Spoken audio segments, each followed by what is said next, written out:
प्यारे बच्चों, आज हम क्लास 7 का साइंस का जो आपने चैप्टर पढ़ा है एनसीईआरटी बुक से लाइन टू लाइन हमने उसको समझा है।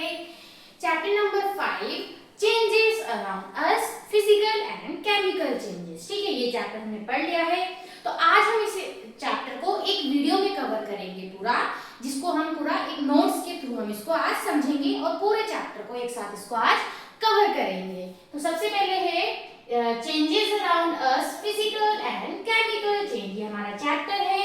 Now changes around us, we observe many changes in our surrounding every day. हम अपने आसपास चेंजेस देखते हैं। ठीक है, जैसे कि एग्जांपल्स हैं मेल्टिंग ऑफ आइस। ठीक है, ice melt and changes into water, water becomes steam on heating. जब हम वाटर को बॉईल करते हैं तो वो वेपर की फॉर्म में बन जाता है। A flower bud develops into a flower. ठीक है, ये बड है, कली होती है जो, ये एक फ्लावर में बन जाता है। तो क्या हो रहा है यहाँ पे, चेंजेस हो रहे हैं, है ना, किसी ना किसी फॉर्म में क्या हो रहा है, चेंजेस हो रहे हैं। जैसे कि पहले फ्रूट्स कैसे होते हैं, कच्चे होते हैं, बाद में वो पक जाते हैं। मिल्क चेंजेस इनटू कर्ड, जो मिल्क है वो किसमें चेंज हो रहा है, कर्ड में, दही में चेंज हो रहा है। और iron develops a brown coating called rust, और आयरन के ऊपर ये ब्राउन कलर की कोटिंग आ जाती है जिसको कि हम क्या कहते हैं, रस्ट कहते हैं। तो चेंजेस में occur in the size, shape, state, colour, smell और अदर प्रॉपर्टीज ऑफ सब्सटेंस। तो यहाँ पे क्या है कि जो चेंजेस हैं वो चेंजेस किस तरीके से हो सकते हैं, उनकी साइज के अकॉर्डिंग हो सकते हैं, शेप के अकॉर्डिंग चेंजेस हो सकता है, उसके स्टेट में। जैसे हमने देखा ना कि आइस मेल्ट हुई, वो वाटर में कन्वर्ट होगी, इट मींस वो सॉलिड से लिक्विड फॉर्म में कन्वर्ट होगी। कलर चेंज हो जाता है, स्मेल चेंज होती है, और other properties of a substance, substance की कोई और प्रॉपर्टी है जो कि क्या हो सकती है, चेंज हो सकती है। तो ऐसे ही हम क्या करते हैं, बहुत सारे चेंजेस अपने आसपास हम देखते हैं। नाउ फिजिकल चेंजेस, चैप्टर का नाम ही है केमिकल चेंजेस और फिजिकल चेंजेस। तो पहले हम देख लेते हैं व्हाट आर फिजिकल चेंजेस। तो physical change is a change in which the physical property of a substance, substance की फिजिकल प्रॉपर्टी चेंज होगी। जैसे कि उसका साइज हो गया, उसकी शेप हो गई, या जैसे हमने देखा उसकी स्टेट चेंज हुई, है ना। तो ये क्या हुआ, ये होते हैं फिजिकल चेंजेस। तो उनके क्या चेंजेस होते हैं, सच एज शेप में चेंजेस हो गए, साइज में, स्टेट में change, but no new substance is formed, लेकिन वहां पे कोई नया सब्सटेंस फॉर्म्ड नहीं होता। जैसे कि वेजिटेबल्स हैं, ठीक है, वेजिटेबल को हमने क्या किया, कट किया। ठीक है, कट किया तो क्या हो, स्मॉल पीसेस में कन्वर्ट हो गया। ठीक है, स्मॉल पीसेस में वो कन्वर्ट हुआ, लेकिन क्या हुआ यहाँ पे, सिर्फ वो जो आपकी वेजिटेबल है, वेजिटेबल की साइज में यहाँ पे क्या हुआ, चेंज हुआ। ठीक है, तो यहाँ पे कोई नया सब्सटेंस नहीं बना, ओनली उसकी साइज में चेंज हुआ। फिर जैसे हमने देखा आइस है वो मेल्ट हो रही है, तो सॉलिड से वो लिक्विड फॉर्म में कन्वर्ट हो रही है। तो इसका मतलब क्या है, वहां पे उसकी स्टेट चेंज हुई, है ना, क्या चेंज हुई, स्टेट चेंज हुई। तो इनको हम कहते हैं फिजिकल चेंजेस, यानी कि उनकी फिजिकल प्रॉपर्टी। तो फिजिकल प्रॉपर्टी हम बोल सकते हैं जैसे उनके साइज, शेप या स्टेट, ये सब क्या हुई उनकी फिजिकल प्रॉपर्टी। जहां फिजिकल प्रॉपर्टीज में चेंजेस आते हैं और वहां पे कोई नया सब्सटेंस फॉर्म नहीं होता, such changes are called physical changes. इन चेंजेस को हम क्या कहते हैं, फिजिकल चेंजेस हम कहते हैं। जैसे कि एग्जांपल्स हैं यहाँ पे, फोल्डिंग पेपर, पेपर को आपने क्या किया, फोल्ड किया। ठीक है, तो क्या उसमें कोई नया सब्सटेंस फॉर्म हुआ, नहीं। ठीक है, इन्फ्लेटिंग अ बलून, बलून को आपने फुला दिया। क्रशिंग चॉक, चॉक को क्या किया आपने, क्रश किया अच्छे से उसको, तो वो क्या हुआ, पाउडर फॉर्म में कन्वर्ट हो गया, यानी कि उसका साइज बदल गया। ठीक है, शेप बदल गई। Melting ice, boiling water, cutting paper, chopping vegetable and dissolving sugar in water, these all are the examples of physical changes। ये किसके एग्जांपल्स हैं, फिजिकल चेंजेस के एग्जांपल हैं, यानी कि जिसमें साइज और शेप यानी कि उनकी फिजिकल प्रॉपर्टीज में चेंजेस हो रहे हैं। तो इनको हमने क्या कहा, फिजिकल चेंजेस। तो in this changes the substance remain the same even though it appearance में चेंज। आपने देखा जो एग्जांपल हमने देखे उनमें सब्सटेंस तो सेम है, लेकिन उनका अपीयरेंस चेंज हो सकता है। जैसे कि पेपर है, पेपर पहले पूरा है, बाद में आपने क्या किया, उस पेपर को फोल्ड कर दिया, तो उसके अपीयरेंस में चेंजेस है ना, ठीक है। जैसे कि आइस है, आइस लिक्विड में कन्वर्ट हो गई, तो वो क्या हुआ, उसके अपीयरेंस में चेंजेस हैं, but no new substances formed here. तो इतना समझ आया कि what are physical changes. Physical changes में आपको याद रखना है नो न्यू सब्सटेंसेस फॉर्म, कोई नया सब्सटेंस फॉर्म नहीं हो रहा है। और क्या चेंजेस होता है, फिजिकल प्रॉपर्टीज में चेंजेस आते हैं। अब फिजिकल प्रॉपर्टीज होती हैं आपकी जैसे कि शेप, ठीक है, साइज, ठीक है, फिजिकल प्रॉपर्टी भी शेप, साइज और उसकी स्टेट, ठीक है, स्टेट यानी कि सॉलिड, लिक्विड, गैसेस किस फॉर्म में है। इतना समझ आया कि व्हाट आर फिजिकल चेंजेस, ठीक है। नाउ केमिकल चेंज, तो केमिकल चेंज क्या हुआ है, तो केमिकल चेंज में क्या होता है, फिजिकल चेंजेस में तो क्या हुआ, कोई नया सब्सटेंस फॉर्म नहीं हुआ, but in chemical changes a new substance is form. यहाँ पे क्या होता है, एक नया सब्सटेंस फॉर्म होता है, एक या एक से ज्यादा सब्सटेंस नए फॉर्म होते हैं। A chemical change is a change in which one or more new substances are form. जहां पे क्या होता है, एक या एक से ज्यादा सब्सटेंसेस फॉर्म होते हैं, those changes are called chemical changes. उन चेंजेस को हम क्या कहते हैं, केमिकल चेंजेस, ठीक है। A new substance may have properties different from the original substance. A chemical change occur through a chemical reaction, ठीक है। तो जो आपका यहाँ पे न्यू सब्सटेंस फॉर्म हो रहा है और जो पुराना वाला सब्सटेंस है, ठीक है, जिससे कि नया सब्सटेंस फॉर्म हो रहा है, उन दोनों की प्रॉपर्टीज क्या हो सकती हैं, डिफरेंट होंगी एक दूसरे से। उन दोनों की प्रॉपर्टीज क्या होंगी, डिफरेंट हो सकती है। और साथ ही साथ यहाँ पे क्या होता है, एक केमिकल रिएक्शन होती है, ठीक है। केमिकल रिएक्शन मतलब जब दो या दो से ज्यादा सब्सटेंस आपस में मिलते हैं तो नया सब्सटेंस फॉर्म कर रहे हैं, तो यहाँ पे क्या होता है, chemical reactions takes place in chemical changes, ठीक है। तो इनको आपस में आपको क्या करना है, कनेक्ट करके आपको समझना है। तो इसके एग्जांपल हो गए जैसे रस्टिंग ऑफ आयरन। तो आयरन नेल आप देख सकते हैं, यहाँ पे आयरन है और आयरन के ऊपर रस्ट फॉर्म हो गई है। तो रस्ट क्या हुआ, यहाँ पे एक नया सब्सटेंस हुआ। तो it means it is the example of chemical change. किसका एग्जांपल हुआ, केमिकल चेंज, ठीक है। यहाँ पर है बर्निंग ऑफ मैग्नीशियम रिबन। तो जब हमने इसको बर्न किया, आपने पिछले चैप्टर में भी पढ़ा था कि बर्निंग ऑफ मैग्नीशियम में यहाँ पे एक व्हाइट कलर का सब्सटेंस फॉर्म होता है, ठीक है, white powder substance form, that is called magnesium oxide, ठीक है, व्हाइट पाउडर इज फॉर्म, ठीक। आपने देखा कि एक नया सब्सटेंस फॉर्म हो गया है। Burning of paper and mixing vinegar and baking soda. तो जब आप इन दोनों को मिक्स करते हैं तो यहाँ पे हमको मिलता है कार्बन डाइऑक्साइड गैस प्रोड्यूस होती है। क्या प्रोड्यूस होती है, कार्बन डाइऑक्साइड गैस प्रोड्यूस होती है। It means the new substance is formed here. यहाँ पे क्या हुआ, एक नया सब्सटेंस फॉर्म हुआ। तो these are the example of chemical changes, ठीक है। तो केमिकल चेंज के लिए अगर हम लिखेंगे, important point is one or more new substances are formed. Chemical changes में क्या होता है, one or more new substance form, एक या एक से ज्यादा नए सब्सटेंसेस फॉर्म होते हैं। Now difference between physical change and chemical change, ठीक है। Physical change versus chemical change, इन दोनों के बीच में डिफरेंस अब हम देख लेते हैं। तो एक डिफरेंस यही हुआ कि physical change no new substances form, chemical change new substances form, ठीक है। तो फिजिकल चेंज में क्या हुआ, no new substance form and chemical में one or more new substances are form. Physical properties such as shape, size और state में change. तो फिजिकल चेंजेस में क्या होता है, उनकी फिजिकल प्रॉपर्टीज में चेंजेस आते हैं, लाइक शेप, साइज और स्टेट में। और यहाँ पे क्या होता है, केमिकल चेंज में केमिकल कंपोजिशन चेंजेस और न्यू सब्सटेंस फॉर्म, ठीक है। दूसरा है, जैसे इसके एग्जांपल हम ले सकते हैं, मेल्टिंग ऑफ आइस, इसमें हो गया आपका रस्टिंग ऑफ आयरन, यहाँ पे हो गया कटिंग पेपर और बर्निंग ऑफ पेपर, ठीक है। तो ये आपके फिजिकल चेंजेस हुए, दीज आर केमिकल चेंजेस, ठीक है। तो इन दोनों के बीच में डिफरेंसेस है।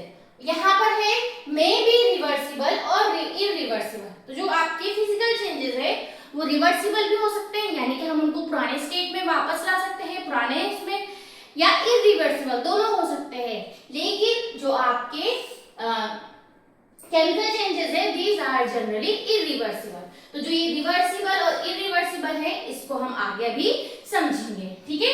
It does not involve formation of a new substance, it involves a chemical reaction. इसमें क्या होता है केमिकल चेंजेस में? Chemical reactions take place here, और यहाँ पे हम लिख सकते हैं no chemical reactions takes place, ठीक है, no chemical reaction takes place, हम ये लिख सकते हैं अगर हम दोनों को एक साथ कंपेयर कर रहे हैं, ठीक है। तो यहाँ पे these are the differences between physical change and chemical changes। ये बहुत इंपॉर्टेंट हो सकता है, एग्जाम में आ सकता है, लॉन्ग आंसर में भी आ सकता है कि right the differences between chemical changes and physical changes. तो आपको उनकी डेफिनेशन लिखनी है, एग्जाम्पल आपको ऐसे दो दो अलग अलग पॉइंट में बना के नहीं देने हैं, एक एक एग्जाम्पल आपको देने हैं, या एक ही अगर देने हैं तो एक साथ आपने देने हैं, ठीक है।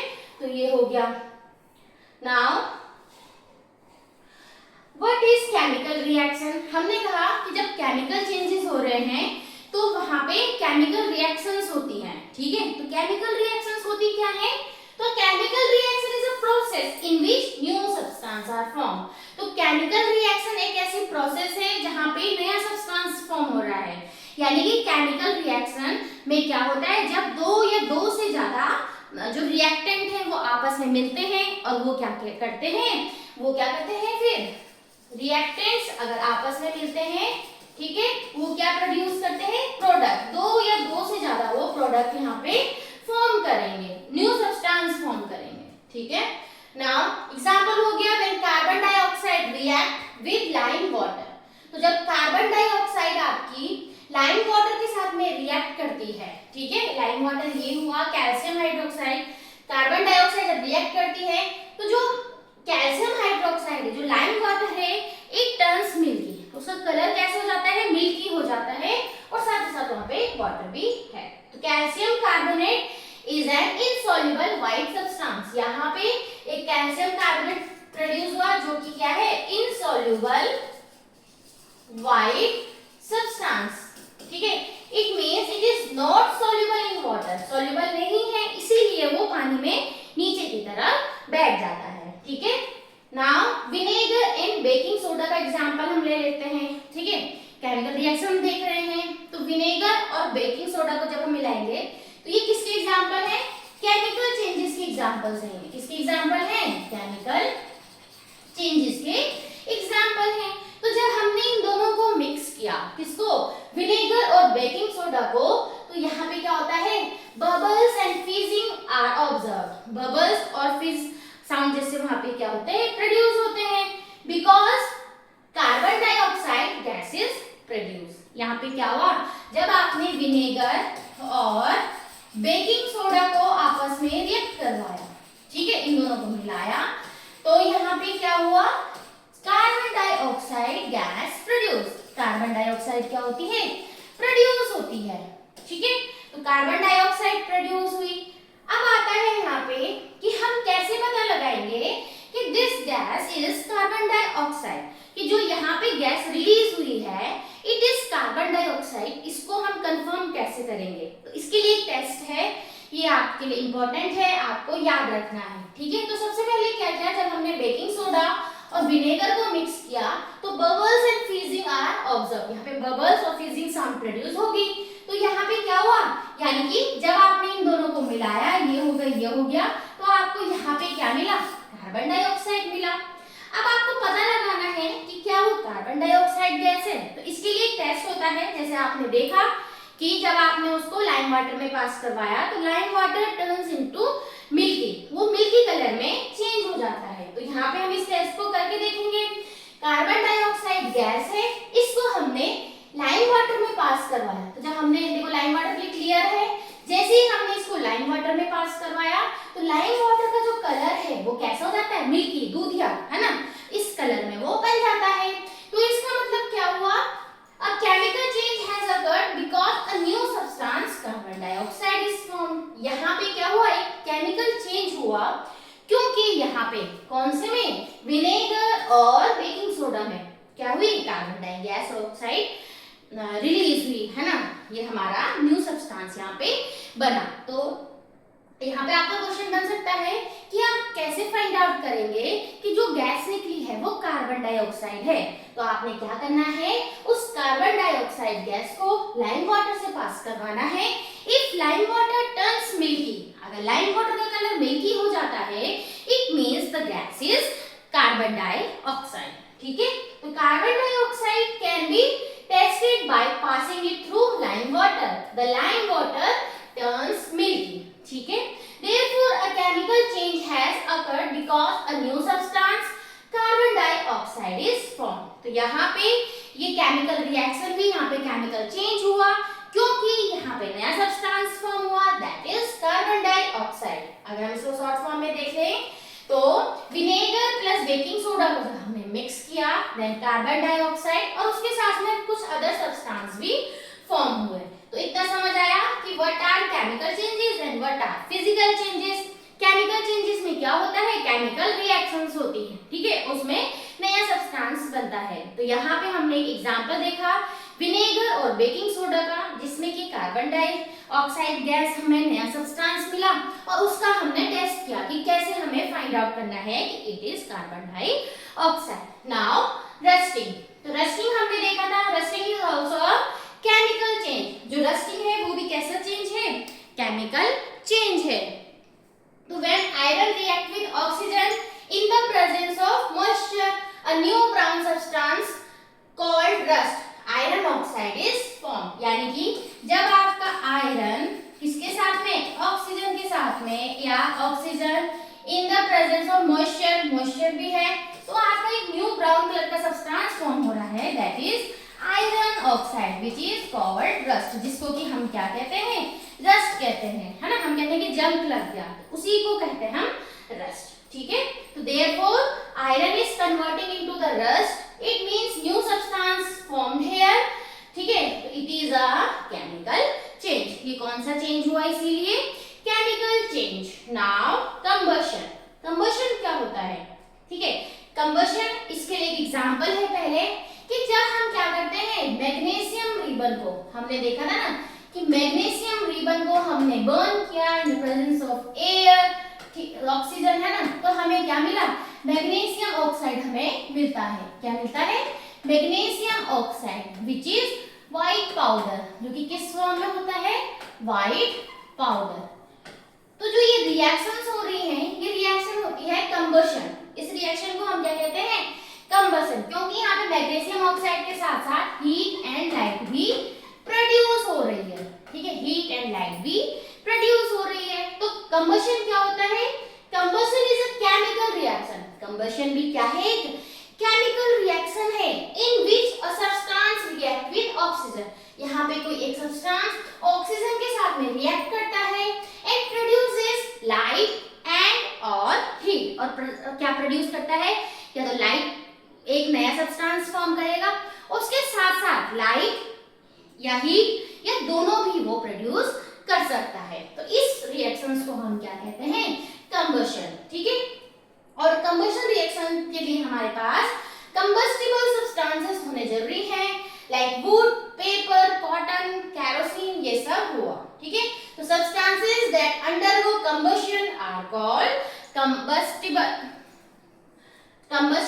सब्सटेंसेस। ठीक है, तो एग्जांपल अभी हमने ऊपर देखा कि बर्निंग ऑफ मैग्नीशियम। तो when magnesium burn in air, तो मैग्नीशियम जब ऑक्सीजन के साथ रिएक्ट किया, it form magnesium oxide, heat and light. इसका मतलब ये कौन सी रिएक्शन हुई, कंबशन रिएक्शन। ठीक है, तो कंबशन रिएक्शन में क्या होगा, जो नया सब्सटेंस तो हमें मिल ही रहा है, साथ ही साथ उसके हीट, लाइट या दोनों मिलेंगे। ठीक है, इतना समझ आया। तो आप देख सकते हैं यहाँ पे magnesium ribbon burn with oxygen, जब हमने इसको बर्न किया, a new substance magnesium oxide is formed in the form of white powder। white powder के फॉर्म में यह हमें मिला और इसके साथ साथ हमें मिला हीट एंड लाइट। ठीक है, इसके साथ साथ हमें क्या मिला, हीट एंड लाइट। तो जो ये रिएक्शंस होती हैं, तो जो ये इधर के पार्ट होते हैं जिनको हम रिएक्ट करवाते हैं, इनको हम कहते हैं रिएक्टेंट्स। जब रिएक्ट करवा के हमें कुछ नया सब्सटेंस मिलता है, then these are called products. इन्हें हम क्या कहते हैं? प्रोडक्ट्स कहते हैं। ठीक है, आगे आपके काम आएगा। Now the next one is magnesium oxide is new substance, so burning magnesium is also a chemical change. तो बर्निंग मैग्नीशियम भी क्या एग्जांपल है हमारा? केमिकल चेंज का हमारा एग्जांपल है। अब हमने यहाँ पे देखा कि जो मैग्नीशियम है वो ऑक्सीजन के साथ में रिएक्ट कर रहा है ना, तब जाके हमारी प्रोसेस हो रही है। तो यहाँ पे क्वेश्चन बनता है कि क्या कंबशन के लिए ऑक्सीजन का होना कंपलसरी है? तो oxygen is necessary for combustion. क्या कंबशन के लिए ऑक्सीजन का होना नेसेसरी है?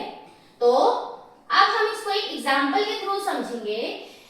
जैसे आपने क्या करना है, कैंडल लेना है, उसको बर्न करना है, ठीक है, उसको जला देना है, फिर क्या करना है, थोड़ी देर उसको देखना है, तो वो जलती रहेगी, लेकिन थोड़ी देर बाद आपको क्या करना है, 2 कैंडल ले लो, ठीक है, दोनों को बर्न करेंगे। एक को क्या करना है, आपको ग्लास से कवर कर देना है, जैसे कांच की ग्लास हुआ उससे आप उसको कवर कर देंगे और दूसरे वाले को ऐसे ही रहने देंगे। तो आप देखेंगे कुछ टाइम बाद जिसके ऊपर आपने ग्लास रखा वो वाली मोमबत्ती क्या है, बुझ जाएगी। ठीक है, तो a candle continues to burn when it has a continuous supply of air. तो एयर में हमारा ऑक्सीजन प्रेजेंट है, तो तब जाके वो कंटिन्यूअस जलती रहती है। When a burning candle is covered with a glass tumbler, the flame goes out after some time because the supply of oxygen is cut off. जैसे कि आप यहाँ पे देख सकते हैं कि कैंडल बर्न हो रही है, यहाँ पे in the presence of air, oxygen is present here. Candle flame becomes small and oxygen decreases. तो थोड़ी देर जब आप इसके ऊपर रखेंगे तो देखेंगे थोड़ी देर तक तो ये आपकी कैंडल जलेगी, लेकिन जैसे जैसे वहां पे ऑक्सीजन की कमी होगी वो कैंडल आपकी बुझ जाएगी, जैसे कि आप यहाँ पे देख रहे हैं। तो इससे हमें क्या समझ आया कि oxygen is required for combustion. जो कंबशन की प्रोसेस है उसके लिए ऑक्सीजन क्या है, जरूरी है। Now what is ignition temperature? Ignition temperature क्या होता है? The minimum temperature at which a substance catches fire is called its ignition temperature. Ignition temperature वो होता है, वो मिनिमम टेम्परेचर हुआ जहां पे कोई सब्सटेंस क्या करता है, फायर को कैच करता है। जैसे ही कोई सब्सटेंस फायर को कैच करने वाला है, it means it is it's ignition temperature. वो मिनिमम टेम्परेचर जहां पे वो सब्सटेंस क्या करता है, आपको पकड़ रहा है, तो इट्स कॉल्ड इग्निशन टेम्परेचर। जैसे कि आप यहाँ पे देख सकते हैं कि ये कागज है, ठीक है, इसको जब आप माचिस से एकदम बर्न करते तो वो जल जाता है तुरंत, ठीक है, क्योंकि उस टेम्परेचर में पहुंच गया। लेकिन जब आपने इस पेपर को ऐसे ही रखा थोड़ी देर तक और मैग्नीफाइंग ग्लास दिखाई और सन रेज यहाँ आने दी, तो आप देखेंगे पहले ये नहीं जलेगा, पहले धीरे धीरे कागज क्या होगा, गर्म होगा, और थोड़ी देर बाद आप देखेंगे ये जलने लगेगा। तो when the sunlight is focused on paper using a magnifying glass, the paper become hotter. Paper कैसा हो जाता है, गर्म हो जाता है। When its temperature reaches the ignition temperature, it catches fire. और जैसे ही वो क्या होता है, ignition temperature के पास पहुंचता है, जो कागज है वो आग को पकड़ लेता है। ठीक है, तो ये हुआ। Now requirement for combustion. Combustion के लिए हमने देखा क्या क्या रिक्वायरमेंट हमें चाहिए। जो combustion की हम प्रोसेस कर रहे हैं उसके लिए हमें क्या क्या चीजें हैं जो हमारी रिक्वायरमेंट है। तो यहाँ पे आपने देखा कि कंबशन की प्रोसेस के लिए सबसे पहले तो कंबस्टिबल सब्सटेंस होना जरूरी है, विच इज कॉल्ड फ्यूल। दूसरा हमने देखा ऑक्सीजन, और तीसरा हमने देखा heat sufficient to reach the ignition temperature. Heat चाहिए, इतनी हीट ताकि वो उसके इग्निशन टेम्परेचर तक पहुंच सके। तो these 3 conditions are necessary for combustion. Combustion के लिए ये 3 कंडीशंस हमारी क्या है, नेसेसरी है, इंपॉर्टेंट है। ठीक है, इनको ही फायर ट्रायंगल कहते हैं। ठीक है, तो ऑक्सीजन अगर कंबशन की प्रोसेस, उसके लिए फ्यूल, ऑक्सीजन और हीट भी उसके इग्निशन टेम्परेचर तक हमें चाहिए। ठीक है, now physical and chemical changes in burning a candle. ठीक है, अगर कोई एक कैंडल बर्न हो रही है तो उसमें क्या होता है, वो जो कैंडल है वो अगर वो बर्न हो रही है तो वहां पे हमें उस कैंडल में हमारे पास एग्जांपल है कि दोनों टाइप के वहां पे चेंजेस हो रहे हैं। वहां पे फिजिकल चेंज भी होता है और वहां पे केमिकल चेंज भी होता है। तो देखते हैं कैसे हो रहा है। तो फिजिकल चेंज है वो हो रहा है, वैक्स क्या करती है, मेल्ट होती है। जैसे हम उसको जलाते हैं तो कैंडल आप देखेंगे ना धीरे धीरे मेल्ट करने लग जाती है उसकी वैक्स। इट मींस सॉलिड से वो लिक्विड फॉर्म में आ रहा है। तो यहाँ पे क्या हो रही है, उसकी स्टेट चेंज हो रही है ना, स्टेट चेंज हो रही है। It means it is a physical change. Melted wax flows, ठीक है, मेल्टेड वैक्स अब अपने साइज में उसके चेंज हो रहा है। वैक्स क्या हो रही है, इवेपोरेट हो रही है। इट मींस उसकी स्टेट में चेंज हो रहा है। और वैक्स वेपर में सॉलिडिफाई अगेन, और आप देखेंगे जो वैक्स है वो अगेन सॉलिडिफाई हो जाती है। इट मींस यहाँ पे क्या हो रहा है, उनकी स्टेट में चेंजेस आ रहे हैं। तो ये तो किसके एग्जांपल हुआ, कैंडल में फिजिकल चेंजेस के एग्जांपल हुआ। अब हमने देखा कि इसमें क्या होते हैं, दोनों टाइप के चेंजेस होते हैं। तो हमने देख लिया कि फिजिकल चेंजेस क्या क्या हो रहे हैं और केमिकल चेंजेस क्या होता है कि जो वैक्स की जो वेपर है वो बर्न हो रही है और प्रोड्यूसेस न्यू सब्सटेंस, और वहां पे क्या करती है, वो नया सब्सटेंस प्रोड्यूस करती है। ठीक है, तो यहाँ पे क्या है, ये देखो नया सब्सटेंस वो प्रोड्यूस कर रही है। तो इस तरीके से आप देख सकते हैं कि यहाँ पे जो फिजिकल चेंजेस हो रहे हैं और इसमें केमिकल चेंजेस हो रहे हैं। ठीक है, तो burning of candle involves both physical and chemical change. तो बर्निंग ऑफ कैंडल में क्या है, अगर आपके पास आ जाएगा कि बर्निंग ऑफ कैंडल किसका एग्जांपल है, फिजिकल चेंज या केमिकल चेंज, तो वो दोनों टाइप के चेंजेस को शो करता है, चाहे वो फिजिकल हो चाहे वो केमिकल हो। Now reversible and irreversible changes. अभी हमने देखा था कि फिजिकल प्रॉपर्टीज में हमने देखा था कि चेंजेस आर रिवर्सिबल और इरिवर्सिबल, और जो केमिकल चेंजेस थे हमने देखा कि generally these changes are irreversible. तो व्हाट आर रिवर्सिबल चेंजेस, तो रिवर्सिबल चेंजेस वो चेंजेस हुए अगर हम क्या करें कि कोई किसी चीज में हमने चेंज किया फिर हम उसको उसकी ओरिजिनल पोजीशन में वापस लेकर आ गए, तो दो changes are called reversible changes. A change is reversible if the original substance और object can be obtained again. ठीक है, तो those changes are called reversible changes. जैसे कि एग्जांपल हुआ melting of ice, ice melt होती है, वाटर में कन्वर्ट हो रही है। अगेन अगर हम उसको फ्रीज कर देंगे तो वो आइस में कन्वर्ट हो जाएगी। वाटर है, वाटर वेपर में कन्वर्ट होता है, कंडेंसेशन के थ्रू हम उसको फिर से वाटर में कन्वर्ट कर सकते हैं। फोल्डिंग अ हैंडकरचीफ, ठीक है, आपके पास हैंकी होता है, उसको अगर आप फोल्ड करेंगे फिर आप उसको क्या करते हैं, ओपन कर सकते हैं उसकी ओरिजिनल पोजीशन में, ओरिजिनल स्टेट में उसको आप वापस ला सकते हैं। तो these changes are reversible changes. कैसे चेंजेस हैं ये, रिवर्सिबल। नाउ इरिवर्सिबल चेंजेस, तो रिवर्सिबल का उल्टा इरिवर्सिबल, यानी कि जहां पे अगर नया सब्सटेंस फॉर्म हो गया तो हम उसको दोबारा उसकी ओरिजिनल पोजीशन में वापस नहीं ला सकते हैं। तो a change is irreversible if the original substance और object can not be obtained back. ठीक है, जहां पे ओरिजिनल सब्सटेंस को हम वापस से नहीं ला सकते। एग्जांपल चॉपिंग वेजिटेबल्स, वेजिटेबल है, वेजिटेबल को आपने कट कर दिया, क्या हम उसको उसकी ओरिजिनल पोजीशन में वापस ला सकते हैं, नहीं। मेकिंग पॉपकॉर्न, पॉपकॉर्न बनते हैं तो क्या हम उसको वापस ला सकते हैं, नहीं। Burning paper and dusting of iron, these are examples of, किसके एग्जांपल हैं, इरिवर्सिबल चेंजेस। ठीक है, now desirable and undesirable changes. Desirable and undesirable changes मतलब, डिजायरेबल चेंजेस मतलब जो हमारे लिए सुटेबल हैं, ठीक है, हमारे लिए यूजफुल हैं, वो तो उनको हम कहते हैं डिजायरेबल चेंजेस। और कुछ चेंजेस होते हैं जो हमारे अकॉर्डिंग नहीं हो रहे हैं, है ना, तो उनको हम बोलते हैं अनडिजायरेबल चेंजेस। तो डिजायरेबल चेंजेस हो गए जैसे मिल्क चेंजिंग इनटू कर्ड। ठीक है, मिल्क अगर कर्ड में कन्वर्ट हो रहा है तो वो हमारी नीड है।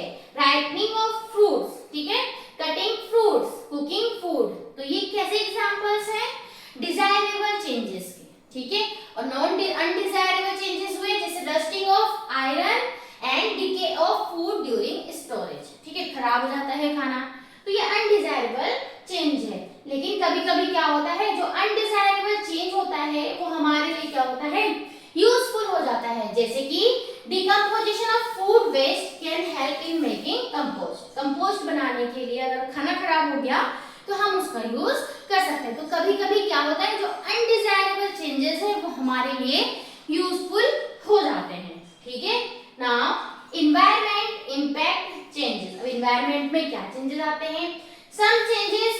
by human activities can have long term effect on the environment. कुछ चेंजेस ऐसे हो रहे हैं जो ह्यूमन एक्टिविटीज के थ्रू होते हैं जो कि लॉन्ग टर्म इफेक्ट रखते हैं इन्वायरमेंट में, जैसे कि इंक्रीज यूज ऑफ फ्यूल्स, ठीक है। तो cars, trains and aeroplanes use fuels, this increase the amount of carbon dioxide in the atmosphere, ठीक है। तो क्या हो रहा है, कार्बन डाइऑक्साइड ज्यादा अमाउंट में निकलती है, ड्राइंग ऑफ पेंट, ठीक है। तो ये क्या है, एटमॉस्फेरिक पोल्यूशन को इंक्रीज करते हैं। नाउ स्लो नेचुरल चेंजेस, कुछ नेचुरल चेंजेस होते हैं, ठीक है, कुछ ह्यूमन एक्टिविटीज के थ्रू हुए, कुछ नेचुरल चेंजेस हुए। तो some changes occur very slowly in nature, ठीक है। तो यहाँ पे दो चीजें डिस्कस की गई हैं, weathering of rocks and erosion. ये क्या हुए, नेचुरल चेंजेस, क्या हुए ये, स्लो नेचुरल चेंजेस, ठीक है। तो जिसमें की है वेदरिंग ऑफ रॉक्स, तो weathering is the process in which rocks undergo physical and chemical changes and gradually break down। तो जो रॉक है वो फिजिकल चेंजेस और केमिकल चेंजेस, दोनों चेंजेस से होकर गुजरती है, तब जाके वो छोटे छोटे टुकड़ों में, सोइल हो गई, सैंड हो गई, पेबल्स होंगे, इनमें कन्वर्ट होती है। किसके थ्रू, वहां पे चेंजेस हो रहे हैं, both changes are taking place here, physical changes and chemical changes, ठीक है। It eventually contribute to the formation of soil. तो फिजिकल चेंजेस कब होती है कि वेदरिंग ऑफ रॉक्स हो रही है, तो फिजिकल चेंजेस क्या है यहाँ पे, ठीक है। हम कह रहे हैं कि फिजिकल चेंज भी हो रहा है और केमिकल चेंज भी हो रहा है। तो फिजिकल चेंज क्या हो रहे हैं ये हमने देखना है। तो जब चेंजेस इन टेम्परेचर हो रहा है तो रॉक्स क्या होती है, कभी वो सिकुड़ रही है, कभी फैल रही है ना। ग्रोइंग रूट्स ऑफ ट्री, उनमें क्या होती है, रूट्स बन जाती हैं। Freezing of water inside cracks in rocks, these can break large rocks into smaller pieces। इस थ्रू से वो क्या हो रहे हैं, स्मॉलर पीसेस में कन्वर्ट हो रहे हैं with physical cause. Now chemical weathering, तो वाटर और केमिकल प्रेजेंट इन वाटर, जो वाटर है और या वाटर में जो आपका केमिकल प्रेजेंट है वो क्या करते हैं, में रिएक्ट विद रॉक, रॉक के साथ में रिएक्ट करते हैं एंड चेंज देयर कंपोजिशन, और उनके कंपोजिशन को चेंज कर देते हैं। जैसे कि basalt containing iron may develop a red colored layer because iron oxide formed when the rock surface is exposed to water or moist air for a long time, ठीक है।